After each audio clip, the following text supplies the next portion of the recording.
Hey guys, today we're going to be doing an update to our off-meta support tier list. As you see on screen right now, this is what we ranked our videos that we've done in the past previously in our last video. So you can click up here if you want to see my reasoning for why these guys landed where they did about 2 months ago when I ranked them last. And a quick few disclaimers here before we get going. Number one, we're only doing champions that I've done videos on previously. So if you want to learn more about these champions and go more in depth on how they work as a support or how I'm envisioning them as support, you can go check those videos out. There's links everywhere across the page that I'm sure you can find. And again, this is going to be my opinion. This isn't law by any way. As we've seen in all our videos, every video we've done, people have gotten to master tier or above on all of these supports. That being said, I'm ranking them in general for all ranks for the average player, not somebody who has put 1,000 hours into them as a support. And then finally here, the last disclaimer is obviously we see some people in here who aren't truly off meta, like Brand, like Xerath, Tahm Kench, who was actually up top here previously.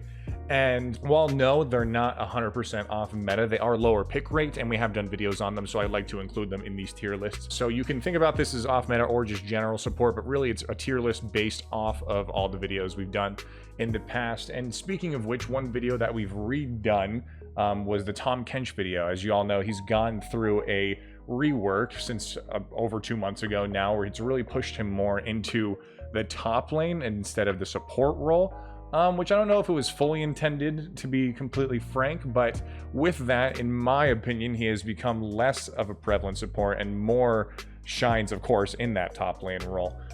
He has a little bit less of an ability to peel for his ADC or his team in general, but that is kind of made up with the fact that he can now engage as well a little bit more strongly and also sustain harder in lane. With that being said, where he used to be on the previous tier list as an S tier support, I'm going to push him down into the A tier today, just a little bit less overwhelming than he was before. I think he still has a really great chance of being a support. He's just overshadowed by those top lane Tahm Kench. Next we have Xerath, and as I mentioned in our disclaimer, not really a true off meta support. People have really started using him more and more, and he did have his time in the spotlight about 3 or 4 patches ago where he was synergizing really well with some poke ADCs in the bot lane. He's fallen off a little bit more there, but people have come to accept him as a normal support pick. But regardless, he was originally intended as a mid lane. So me personally, I love Xerath. I think that even though he's very money reliant, he can still do decent damage and do decent work for his team by just going even with his lane,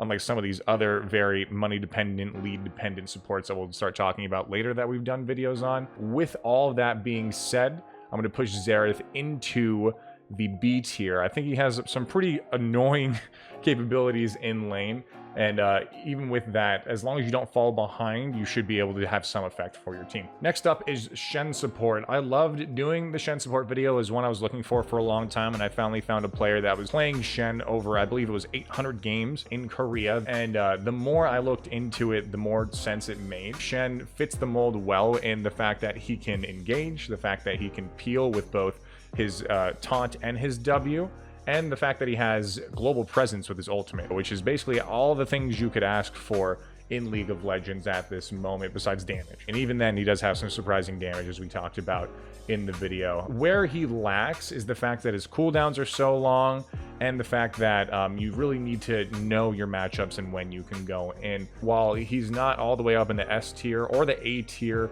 he definitely belongs at least in the B tier with Xerath and the rest of our crew there.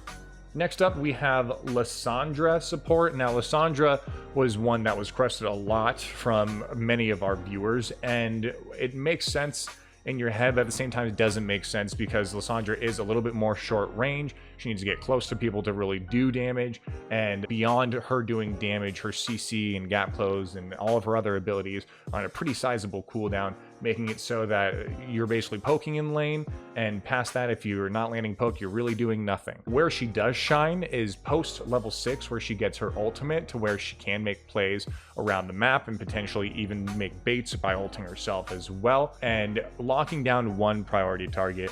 Where I think she falls short is when you have, unfortunately, 2 fed or 2 very hard hyper carries on the enemy team, and while you're focusing on one, the other one can completely go off. She does do really well when there's only one person who's potentially fed or meant to carry the team, or who just has a good lead. She does fall short when there's multiple enemies that can go in on you or have the lead, and at that point you're pretty much screwed. She doesn't even have that 100-0 ability. She's really ends up, in my opinion, being a CC bot late game, potentially a playmaker as well with her long range gap close. And I'm going to push LIssandra support down into the C tier. She does not have enough carry capability for her to be a damage dealer, and the build that we saw was damage.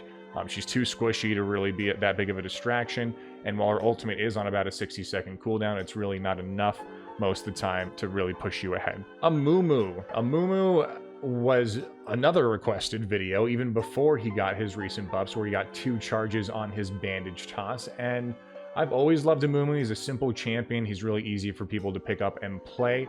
And the bandage toss pushed him over the edge. I believe next patch, 11.20, they're going to be applying some nerfs to him. More than likely specifically support Amumu, just like they did to Trundle in the past. And it's difficult because it's hard for me to rank somebody super high because of what I know might be a nerf directly against him in the future. But at least at his current state right now, Amumu is, in my opinion, one of the best supports for bot lane in general. He has one of the highest win rates overall for supports. He has really insane level 1 power. He has really insane roaming power. He has really insane team fight and single target lockdown for your team. And beyond that, he does have, even with a little bit of a lead, a really good capability of tanking a lot of damage. So with all that being said, and him functioning just well in basically everything that he's meant to do, Amumu is going to join our pride and joy up top here in the S tier. At this moment, we'll keep an eye on it again after the nerfs coming up, but at least right now, we'll keep Amumu up there. Next up, we have Maokai support. Again, not really an off-meta support, but definitely one that has fallen a little bit out of flavor in comparison to the beginning of Season 11 and last year and the tail end of Season 10. Season 11 Imperial Mandate really pushed him up and forward, but after those Imperial Mandate nerfs, it seemed like a lot of people forgot about Maokai. Those Imperial Mandate builds, while they did a lot of damage, were just kind of cheese in general regardless. The person that I found that is playing Maokai support that we did the video on is ranked top 20, top 25. I think he was ranked number 12 or 11 when we did the video on him, but he's ranked within the top 25 of Korean solo queue and has strictly played Maokai support for the past 6-7 seasons. It's absolutely insane how much time he's put in, and even after these nerfs and many people forgetting that Maokai can be a strong support, he's been able to push himself into the hardest region in the world's top tier of play. This new tanky build of Maokai and them using Dead Man's Plate and Abyssal Mask in conjunction to both be super tanky and also do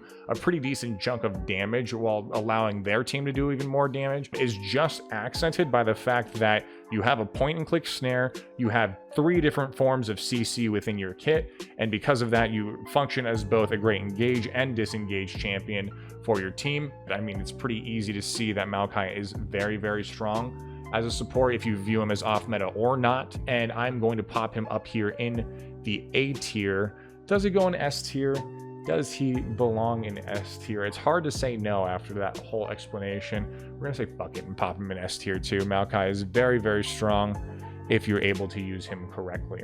Next, we get into true off meta supports. Zoe, our bursty mage in the mid lane, typically has been used as a support up to master tier, at least for the player that we covered, and she functions very similarly to how she would in the mid lane. You are basically pumping out damage, but she has some cool capabilities early game of popping bubbles on minions to get early summoner spells or early use items, and then completely flip the lane when people aren't ready for an Everfrost or whatever you end up getting. And even without that early lead, the player that we analyze is good at roaming on her. He's good at hitting all of his abilities, but that's not saying that the average person is going to be. I mean, that's always kind of the issue with Zoe, is that even though she can be very powerful, you need to hit your skill shots, and she's one of the more intensive champions to play. And it's even accented more, it's even more obvious when you're playing Zoe as support and you're going to be down in levels in comparison to solo lanes and jungle, and you're going to be down in gold in comparison to these other characters, these other lanes as well. The cool thing about Zoe's support, though, is that even when you are lacking gold, if you're able to hit your skill shots from a long-ass range, if you're able to hit your paddle star from super far away, it's feeling like you're doing damage that a mid lane should be doing. With you understanding that, I'm going to rank this that if you're good at the champion, if you can pilot Zoe support well, that's how I'm going to rank it right now. And with that being said, Zoe's going to end up in the B tier with some of our other poke heavy and mage caster supports. And then finally here we have our newest champion, Bex. Bex was also released as a mid lane, and so with that we know a lot of our mid lanes end up being support champions. So we went ahead and out and looked at the top Vex players past her release, and I even tried her for a couple of games as well.